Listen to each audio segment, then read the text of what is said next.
yeah, I drew this rough diagram of this pictures here to explain anterograde and retrograde transports. First I'll do that, and later we'll discuss about this diseases on degenerations and all. So first thing, anterograde or Valerian, what is mean anterograde is a type of transport in which the synthesized material in this cell body is transported via axon to synaptic terminal, that is anterograde. Cell body to synaptic terminal via axon. So this has two types of transports, that is fast and slow. These fast takes place about 100 to 400 mm per day, and this slow takes place about 1 to 2 mm per day. And also this fast is due to the kinesin. It is due to the kinesin motor molecule, and this has no such motor molecule. And also these deliver the fast anterograde transport delivers precursors of peptide neurotransmitters to synaptic terminals. And coming to the slow, this has no motor molecules, and what it does in slow transport is the cytoskeletal proteins, enzymes, and precursor of small molecule neurotransmitters are transported through this slow anterograde transport. So in this slow transport, it is not dependent on the microtubules or ATPase molecules like fast, that is, it is not dependent on microtubules or ATPase molecules. And also now coming to this retrograde, the retrograde is nothing but opposite of anterograde. That is, it returns some intercellular materials from synaptic terminal to cell body. For what purposes? For recycling or for digesting by lysozymes. So these retrograde also uses microtubules, that is dynein, but it is slower than anterograde. So retrograde is slower than anterograde. And also this retrograde transport allows many diseases to come into the role, because it is reverse of the anterograde. That means it has many viruses and some waste products. So there is a high risk of transmission of diseases through this retrograde. So this retrograde is very important clinically. These retrograde transport also permits communication between the synaptic terminal and cell body by transporting trophic factors from post-synaptic target or in the extracellular space. And next coming to this degenerations. So yeah, firstly I wanted to label these parts and explain. So what happens here is chromatolysis. Chromatolysis is nothing but dispersion of nasal substance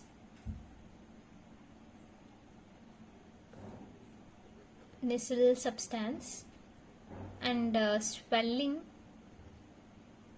of neuron cell body.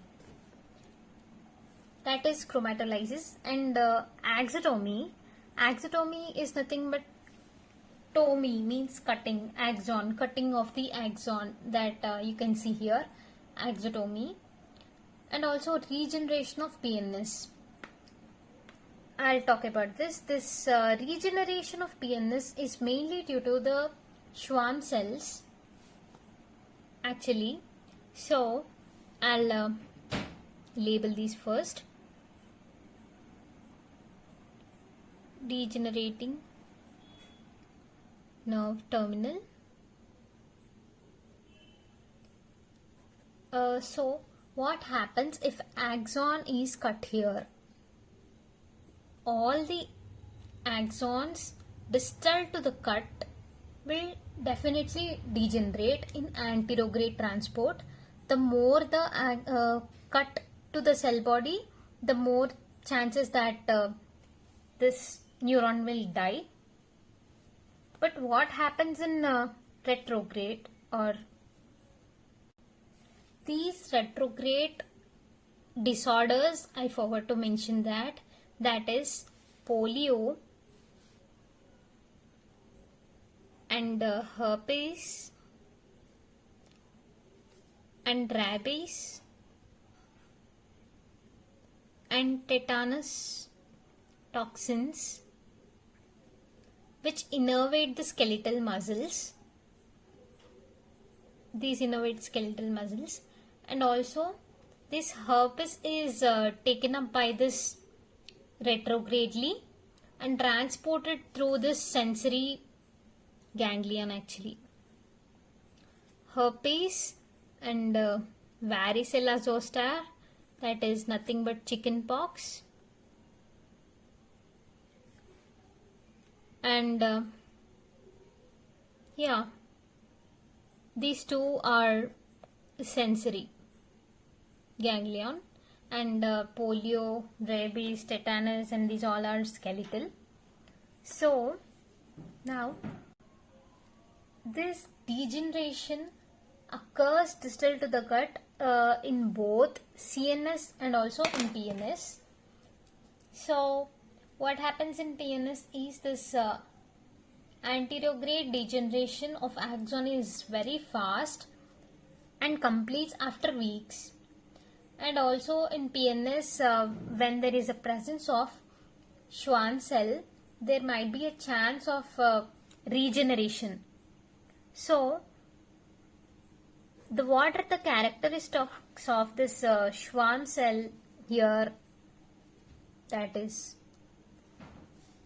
if Schwann cell is present, does regeneration takes place? The answer is no, because according to, including with the Schwann cells, the thing which is present is endoneurial Schwann cells.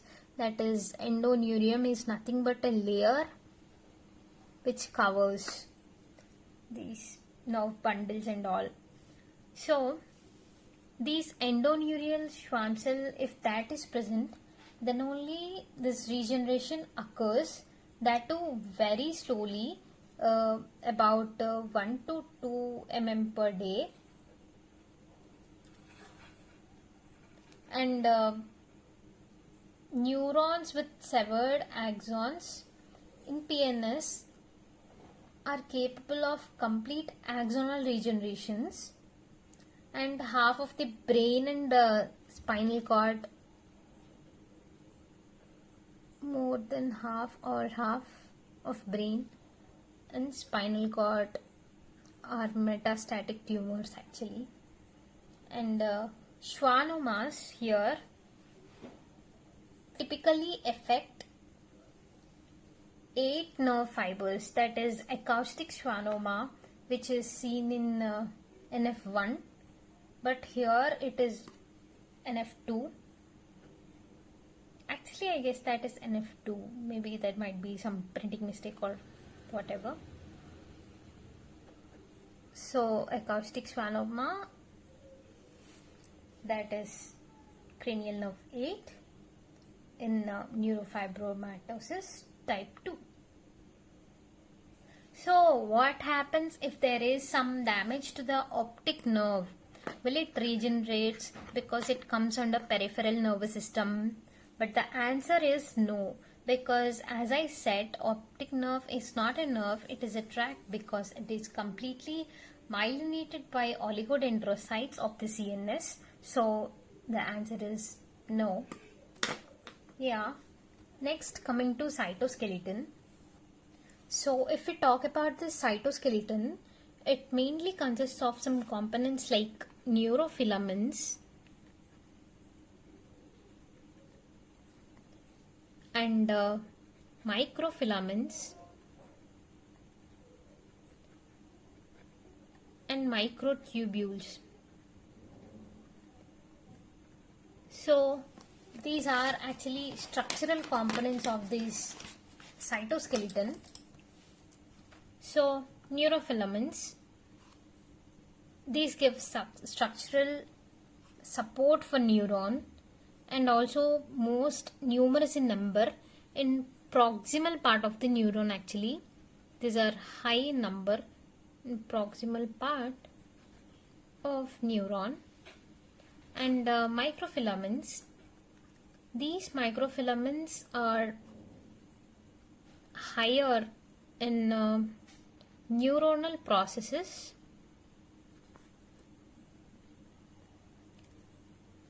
and these functions to help in motility of growth cones during development.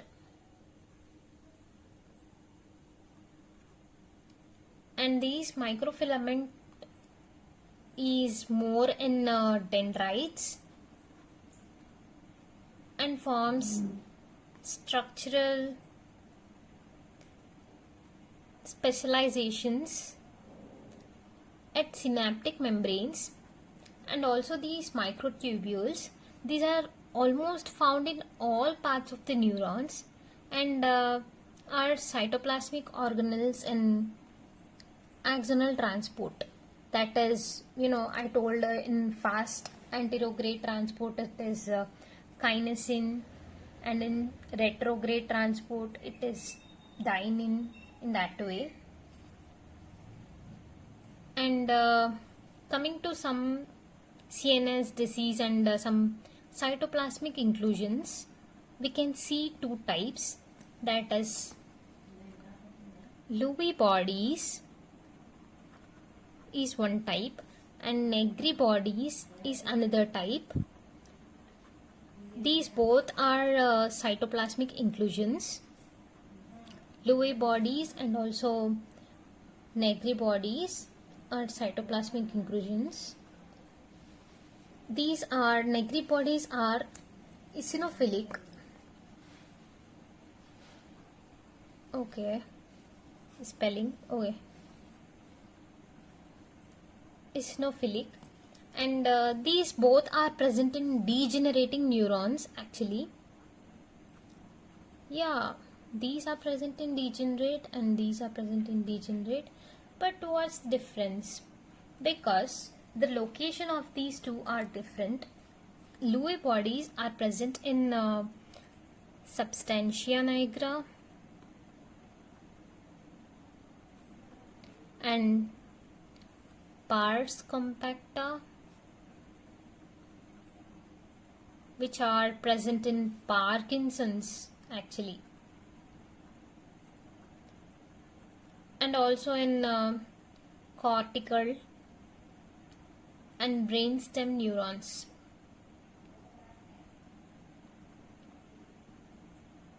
Which are causes of dementia, that is memory loss.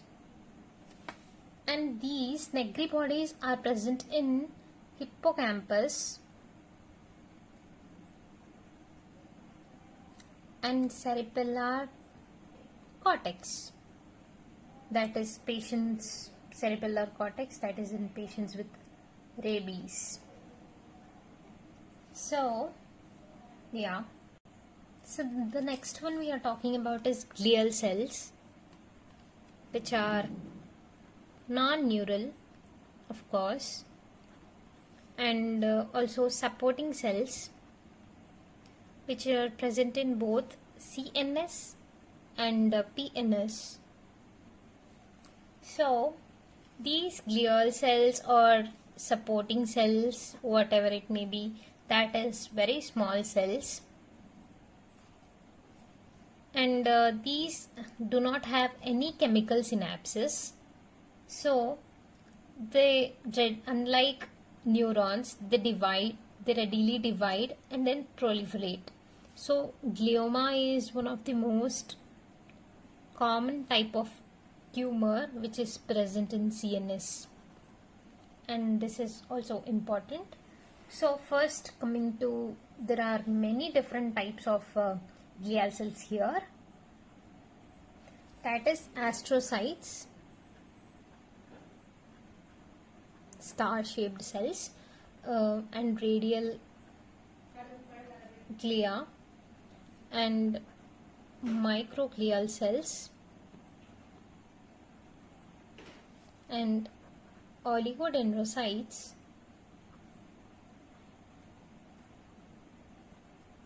and Schwann cells.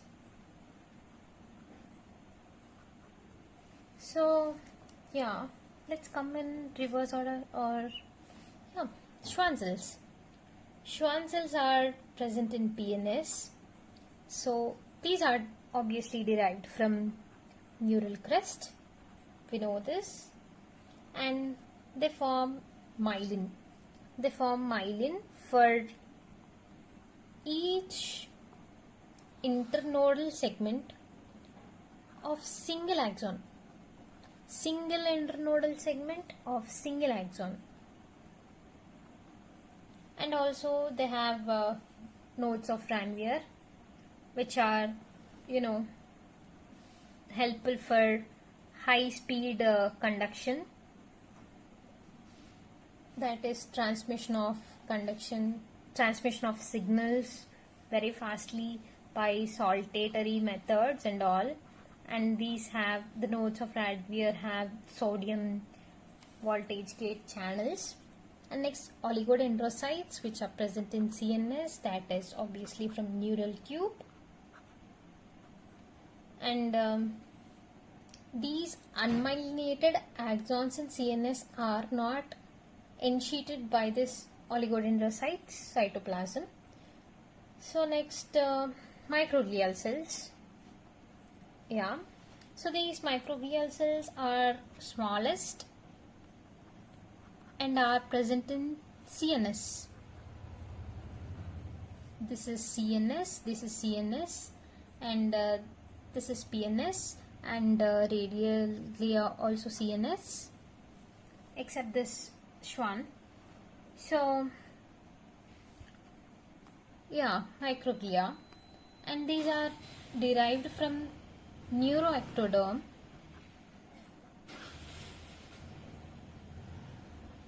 and also these microglia are derived from this bone marrow monocytes, and they are phagocytic in nature.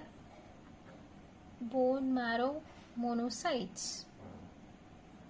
So they proliferate and migrate to the central nervous system injury, and they does phagocytosis and acts as blood-brain barrier.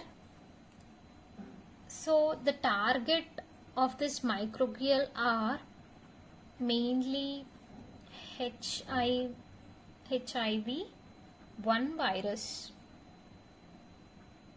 that is the persons with AIDS. The affected microglia may produce cytokinins that are toxic to neurons.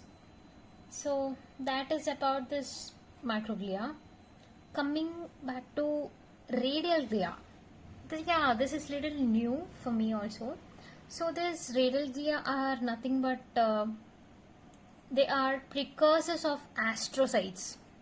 Before astrocytes, these radial glia are there that guide neuroblast migration. This is not so important, but better to know the terms and all. During CNS development, So yeah, these astrocytes are also most numerous glial cells which are in CNS, obviously, and these have large bundles of intermediate filaments that consists of GFAP, that is glial fibrillary acidic protein, and they uptake neurotransmitters like K plus ions and also glutamate from this extracellular space, and they have some blood-brain barriers by forming, yeah, they uptake K plus and glutamate, and also they form blood-brain. They have some processes which contribute to blood-brain barrier, but microglial are completely blood-brain. These are just contributing some processes, and what is there in the astrocytes? Nothing but they hypertrophy and proliferate to CNS injury, so that they fill up this extra space. So if there is any degeneration or anything, so these fill up those and form this astrocyte scar. Yeah, that is about these glial cells. Disorders of myelinations is our next thing. We are having mainly, actually, specifically two types. That is, these are very high yield, but in whole we are having 5 types. So first one is MS, which is famous multiple sclerosis, which is CNS disorder, that is autoimmune. So the patients with multiple sclerosis, they have mainly the common words they use are symptoms are separated by space and time. So what is meaning of the space and time here? That is nothing but space, which means symmetry, that is unilateral in that way, and time, that is they often come and go, and they have some vision loss because this is CNS, and also this optic nerve is completely myelinated by oligodendrocytes, and MLF, that is internuclear ophthalmoplegia. And next we'll discuss about this MLF in future, that means in next classes, next sessions, whatever. And next one is motor and sensory deficits. Motor and sensory deficits. Next is vertigo. Vertigo is nothing but these axons and central vestibular processes are present. So vertigo is present. And next, neuropsychiatric issues, and these occurs more in females and in women, and also these may be higher in temperate zones, and relapsing or remitting codes, that is coming, going, and all these things are most common in these, and chronic inflammation, axons initially preserved, so increased IgG, that is oligoclonal bands in cerebrospinal fluid are also seen, and the treatment for this is nothing but high doses of the steroids, interferon beta, and glatiramir, that is copaxone. That's it. So this is about multiple sclerosis, which is asymmetric. Actually, symmetry is there is difference between symmetry. That is what I told here. That is one side may be unilateral, one side one side it may occur and one side it may not occur. So next important disease is Guillain-Barré syndrome. Yeah, this Guillain-Barré syndrome is nothing but it is PNS disorder, and this has symmetry. This has asymmetry. MS has asymmetry, and this Guillain-Barré has symmetry. And these onset can be seen in the patients with some gastrointestinal or respiratory disorders. These are most common in them. So yeah, this respiratory failure can occur in many cases, and also this cranial nerve involvement is most common, that is mostly 7 and 5, that is facial and trigeminal is most common, and there is sensory loss, pain, and paresthesias rarely occur. And also we can see some elevated CSF protein with normal cell count, that is, but with albuminocytologic disorders. Yeah, that is it. And also one thing is this can be seen with Campylobacter jejuni also may cause these. So next one is metachromatic leukodystrophy, that is MLT, metachromatic leukodystrophy, which are of 4 types: motor and sensory motor cognitive issues with seizures, and also this one aryl sulfatase A deficiency in lysosome affects this both CNS and also this PNS. Aryl sulfatase A deficiency in lysosomes. And also next one is progressive multifocal leukoencephalopathy. So here this is caused by JC virus. These affects immune system, that is immune system, and also this may present especially in AIDS because immune system is suppressed or affected a lot, and demyelination takes place, and astrogliosis and lymphohistiocytosis is also present.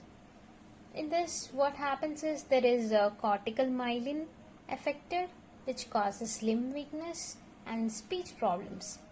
And the last one is central pontine myelinosis, that is, which causes the classic signs we can see here are pseudobulbar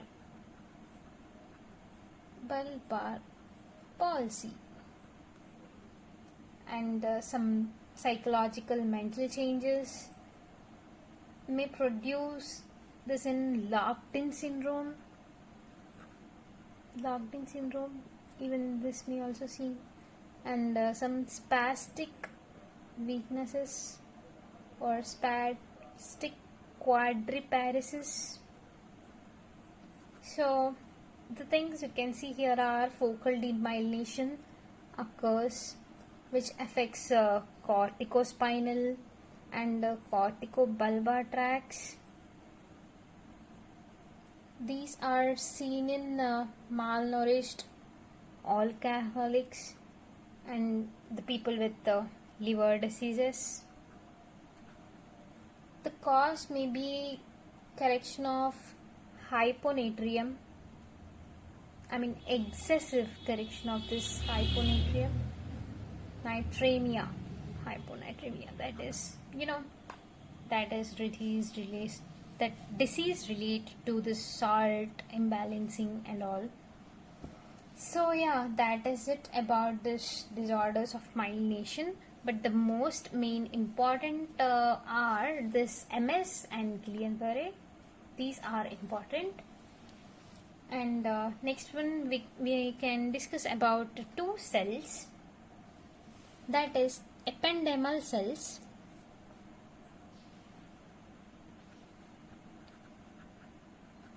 and also tanycytes. Ependymal cells and tanycytes. Ependymal cells, these are the cells which line the ventricles of the brain, and these some are differentiated to form this choroid epithelial cells forming choroid plexus. The choroid plexus, as we know, this secretes CSF, and also these ependymal cells are ciliated, and these ciliary actions helps for the circulation of this cerebrospinal fluid. So, and the tanycytes, these are specialized ependymal cells which have some cytoplasm processes in contact with blood vessels, and these may be transport between blood vessels and ventricles. That is it. So tanycytes are nothing but specialized ependymal cells which have some cytoplasmic processes which may transport substances between blood vessels and ventricles. So next we are going to discuss about this blood-brain barrier. So blood-brain barriers, BBB. What are these blood-brain barriers? These are some of the protective layers or the protective barrier which restrict the microorganisms or proteins or some cells, unnecessary or drugs. The only way to enter to the brain is by diffusion and selective transport, and also by ion channels. Oxygen and carbon dioxide are lipid soluble gases that readily diffuses across this blood-brain barrier, and we can also see this substances like glucose, amino acids, vitamins D and K, which are selectively transported through these blood-brain barriers, and sodium and potassium are through these ion channels. So the most important blood-brain barriers are cerebellar, capillary, endothelial cells, and also intercellular tight junctions.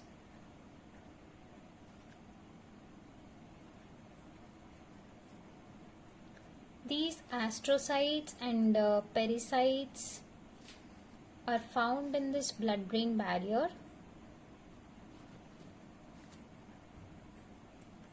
and outside of this basal lamina.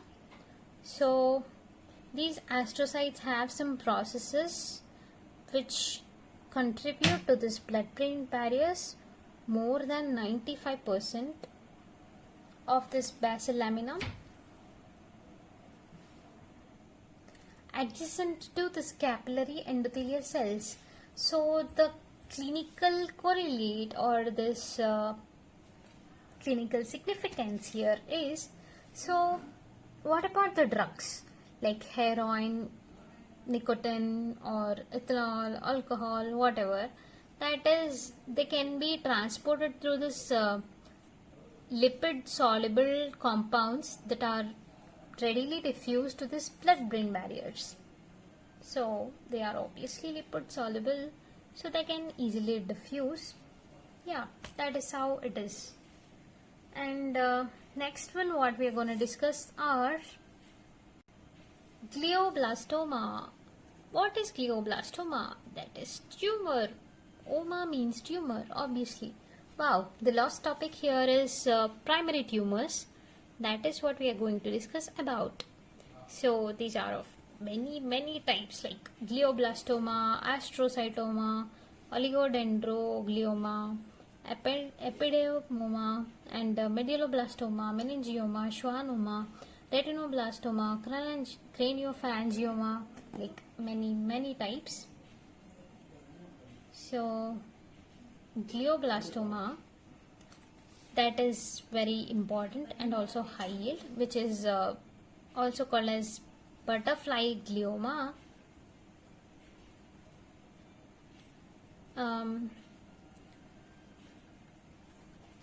So these areas of necrosis surrounded by the rows of neoplastic cells, that is pseudo-palisading necrosis, takes place here, and this is highly malignant, and this is usually very dangerous from 8 to 12 months.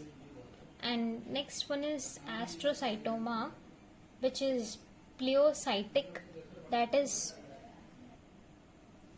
this astrocytoma is nothing but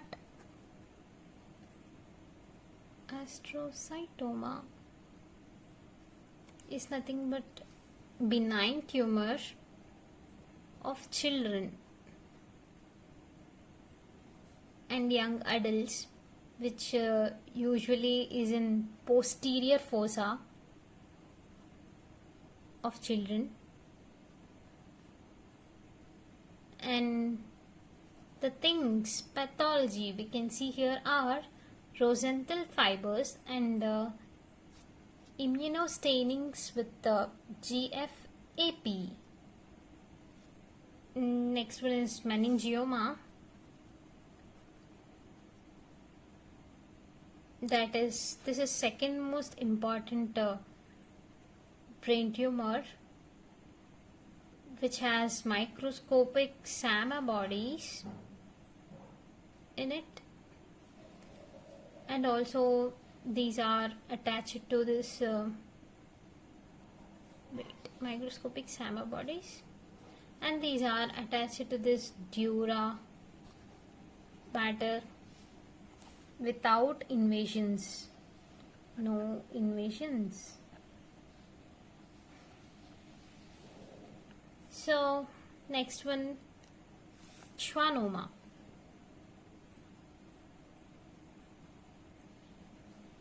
That is, this is third most important primary brain tumor, which is at CN8, that is at cerebellopontine angle. I told you this, and the most classic signs you can see here because of this cranial nerve 8, that is acoustic schwannoma. So there occurs hearing loss and also tinnitus, and cranial nerve 5 and 7 signs. There is a good prognosis after this surgical resection, and also this bilateral acoustic schwannoma, that is takes place in NF2, as we know. And the next one is craniopharyngioma. I told you about this craniopharyngioma when we are discussing about this germ layers in embryology and also in nerve system. organization and development in that. So craniopharyngioma is nothing but the persistence of this Rathke's pouch, that is oral epithelium. So this can be usually seen in children and young adults.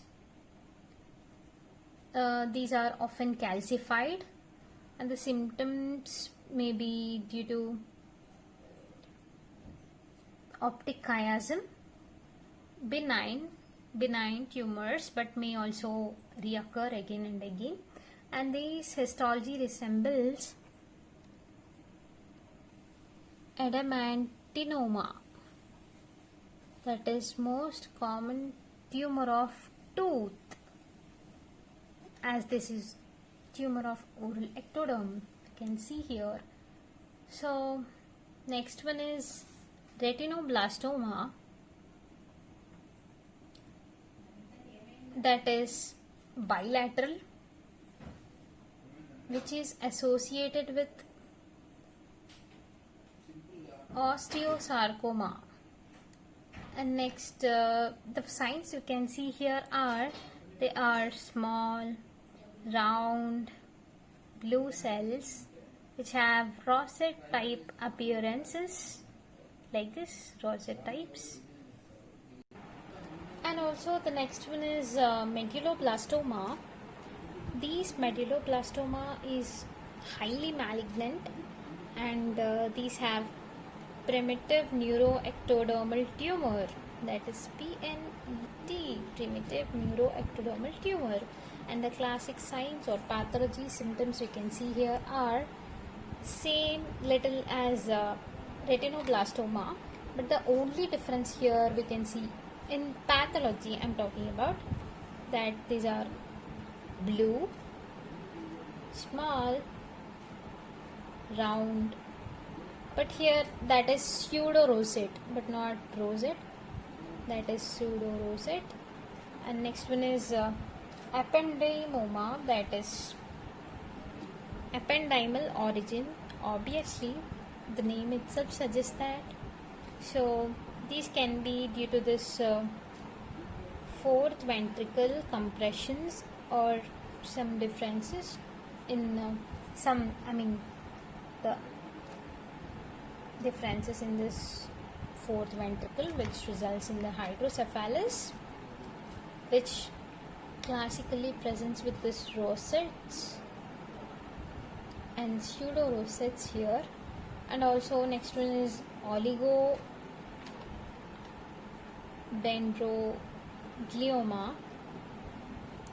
So this is very slow tumor which has longest survival of average, they can survive for 5 to 10 years. And also the classic signs or pathology which we can see here are fried egg appearance, that is perinuclear hollow. So that is it about this histology of nervous system. So if you do like this video, please do like, share and subscribe, and you can tell me what improvements should I make. Obviously my handwriting is so I know that, I am trying to write neat, but it is happening in this way out of flow. I hope you understand, or I'll try to make it better from now. Yeah, next one is basal ganglia. Let's see that on day 3. Okay, so stay tuned and keep it up. If I can do it, you can obviously do it. You can rock it. Just focus. That's it.